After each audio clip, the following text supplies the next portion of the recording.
বাংলাদেশ শ্রীলঙ্কাকে হারিয়ে দিল। যে শ্রীলঙ্কা বাংলাদেশকে কোয়ালিফাই করালো সুপার ফোরে আফগানিস্তানকে হারিয়ে, সেই বাংলাদেশ শ্রীলঙ্কাকে আজকে হারিয়ে দিল। ভাই আমি তো অবাক হয়ে গেলাম। আমি এখনো বিশ্বাস করতে পারছি না কি বাংলাদেশ আজকে শ্রীলঙ্কাকে হারিয়ে দিয়েছে। যে শ্রীলঙ্কা লিগ স্টেজে 3টে লাগাতার ম্যাচ জিতেছে, একটাও তারা ম্যাচ হারেনি, একতরফা ম্যাচ জিতেছে, অসাধারণ দুর্দান্ত ফর্মে তারা ক্রিকেট খেলছিল। আজকে বাংলাদেশের সামনে তারা হেরে গেল ভাই। এবং এশিয়া কাপে দুর্দান্ত একটা ম্যাচ আমরা দেখতে পেলাম। তো বাংলাদেশিরা আজকে শ্রীলঙ্কার সাথে ঠিক করলো না। যে শ্রীলঙ্কা তোমাদেরকে নিয়ে গেল সুপার ফোরে, সেই শ্রীলঙ্কাকে তোমরা আজকে হারিয়ে দিলে, এটা তোমরা কিন্তু ঠিক করলে না ভাই। তো আজকে বাংলাদেশ দুর্দান্ত ক্রিকেট খেললো এবং সুপার ফোরে শ্রীলঙ্কাকে হারিয়ে দিল। অসাধারণ দুর্দান্ত। বাংলাদেশের যতই তারিফ করব ততই কম। এবং বাংলাদেশি ফ্যানরা আমার মনে হয় নাগিন ড্যান্স করতে শুরু করে দিয়েছে, কেননা বাংলাদেশ আর শ্রীলঙ্কার মধ্যে যখনই খেলা হয় তাদের মধ্যে নাগিন ড্যান্স দেখতে পাওয়া যায়। এবং মাঠের মধ্যেও আজকে যখন খেলাটা চলছিল, বাংলাদেশের দর্শক, শ্রীলঙ্কার দর্শক সবাই যখন তাদের উইকেট গেলা পড়ছিল, তখন ভাই নাগিন ড্যান্স করতে শুরু করে দিয়েছিল, আমরা দেখতে পেলাম খেলাতে। তো 9 তারিখ থেকে শুরু হয়েছে এশিয়া কাপ এবং দুর্দান্ত একটা ম্যাচ আজকে আমরা দেখতে পেলাম। প্রথম এরকম হলো কি একটা হাড্ডাহাড্ডি লড়াই দুই দলের মধ্যে দেখা গেল। তো অসাধারণ জবরদস্ত ম্যাচ, দুই দলই অসাধারণ ক্রিকেট খেলেছে, জবরদস্ত ক্রিকেট খেলেছে। খাস করে বাংলাদেশ আজকে বড় দলের মতো ক্রিকেট খেলেছে। বাংলাদেশের নাম যে টাইগার রাখা হয়েছে, আজকে ভাই তারা সত্যিকারের টাইগারের মতো ক্রিকেট খেলেছে আমি বলবো। কেননা প্রথমে বোলিং দুর্দান্ত করলো, শ্রীলঙ্কার ব্যাটসম্যানরা খুব একটা ভালো ক্রিকেট আজকে খেলতে পারেনি বাংলাদেশি বোলারদের সাথে। একমাত্র দাসুন সানাকা ছিল, সেই শুধু ভালো ক্রিকেট খেলতে পেরেছিল বাংলাদেশি বোলারদের সামনে। 37 বলে 64 রান করেছে নট আউট দাসুন সানাকা শ্রীলঙ্কার তরফ থেকে। এবং খুব একটা খাস কেউ করতে পারেনি, ভালো ক্রিকেট খেলতে পারেনি। দাসুন সানাকার জন্য শ্রীলঙ্কা 168 রান করতে পেরেছিল। শ্রীলঙ্কা প্রথমে ব্যাটিং করে 168 রান করেছিল 7 উইকেটে 20 ওভারে।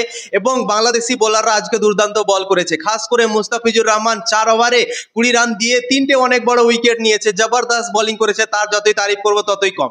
রিশাদ হোসেনের জায়গাতে আজকে মেহেদী হাসানকে ম্যাচ খেলেছিল বাংলাদেশ এবং সেও দুর্দান্ত বল করেছে। 4 ওভারে 25 রান দিয়ে সেও 2 উইকেট নিয়েছে এবং তাসকিন আহমেদ 1 উইকেট নিয়েছে। টোটাল 7টা উইকেট পড়েছে, একটা রান আউট হয়েছে। এবং 169 রানের টার্গেট দিয়েছিল বাংলাদেশকে। বাংলাদেশ সেই রানটা চেস করতে গিয়ে প্রথম ওভারেই একটা উইকেট হারিয়ে দিয়েছিল তানজিদ হাসানের এবং অনেক চাপের মধ্যে পড়ে গিয়েছিল বাংলাদেশ। কিন্তু তারপর ভাই সাইফ হোসেন যেভাবে ক্রিকেট খেলতে লাগলো পাওয়ার প্লেতে, শটগুলো দেখেই মজা লাগলো তার। এবং বিধ্বংসী মিজাজে ব্যাটিং করতে লাগলো সাইফ হোসেন এবং নিটোল দাস। 10-এর গড় মতো 6 ওভারে পাওয়ার প্লেতে তারা করে নিল। অসাধারণ জবরদস্ত ক্রিকেট খেললো পাওয়ার প্লেতে দিয়ে শ্রীলঙ্কাকে অনেক চাপের মধ্যে ফেলে দিয়েছিল। এবং সেখান থেকে শুরুয়াত ভালো পেয়ে গিয়েছিল বাংলাদেশ দল সেই রানটা চেস করার জন্য। এবং তারপর যখন পাওয়ার প্লে শেষ হয়ে গেল, তারপরও বাংলাদেশ দল কিন্তু থামলো না। লিটল দাস আউট হলো 23 রান করে। তারপর 4 নম্বরে তহিদ হৃদয়কে পাঠিয়েছিল ব্যাটিং করতে বাংলাদেশ দল। এবং তহিদ হৃদয় কি ইনিংস খেললো ভাই, কি ইনিংস! তার যতই তারিফ করবো ততই কম।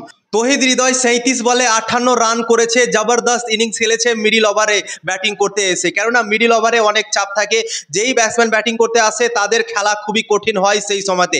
এবং তহিদ হৃদয় আজকে ব্যাটিং করতে এসে একতরফা করে দিয়েছিল ম্যাচকে। এবং 37 বলে সে 58 রান করে আউট হয়েছিল এবং তখন বাংলাদেশকে সে ম্যাচ জিতিয়ে দিয়েছিল। ঠিক আছে, মাত্র 5 রান প্রয়োজন ছিল ম্যাচ জেতার জন্য লাস্ট ওভারে। এবং প্রথম বলেই তহিদ হৃদয় 4 মেরে আউট হয়ে গিয়েছিল। 5 বলে 1 রান প্রয়োজন ছিল এবং বাংলাদেশ সেই সময় অনেকটা চাপের মধ্যে নিজেকেই ফেলে দিয়েছিল। ঠিক আছে, 1 রান করতে গিয়ে তারা 4টা বল নিয়ে নিল এবং 1 বল বাকি থাকতে বাংলাদেশ ম্যাচ জিতলো এবং শ্রীলঙ্কাকে 4 উইকেটে হারিয়ে দিল। 19 ওভার 5 বলে বাংলাদেশ রান চেস করে নিল 169 রানের এবং শ্রীলঙ্কাকে হারিয়ে দিল।